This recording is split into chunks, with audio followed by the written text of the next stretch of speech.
আসসালামু আলাইকুম। আশা করি সবাই ভালো আছেন, আমি ভালো আছি।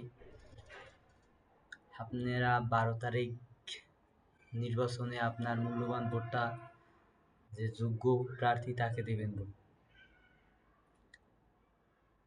আর যে যোগ্য ব্যক্তি তাকে ভোট দেবেন আপনারা দেশকে দুর্নীতিমুক্ত সাদামুক্ত করার জন্য লক্ষ্যে আপনার মূল্যবান ভোটটি দেবেন।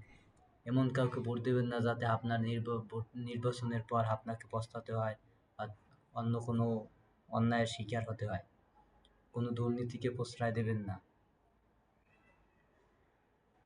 আরেকটা কথা, বাংলাদেশের ভিতরে আপনার গণতান্ত্রিক চাই, আমরা ভোট চাই। অনেক বছর হয়েছে এরকম ভোট হয় নাই। ইনশাআল্লাহ এবার ভোট হয়েছে। সবাই তার ব্যক্তিগতভাবে নিজের মূল্যবোধ উপলক্ষে করে আপনার ভোটটি মূল্যবান ব্যক্তিকে দেবেন, যে যোগ্য সৎ। এমন কাউকে ভোট দিয়েন না যে ভোট হবার পরে দুর্নীতি করবে, এতে নিজের দেশের ক্ষতি হবে এবং নিজে তো পাপ কামাই করবেন। যে প্রার্থী যাকে আপনি ভোট দিয়ে জয়যুক্ত করেছেন, সে যে পাপ করবে ওই পাপের ফল আপনাকেও ভোগ করতে হবে।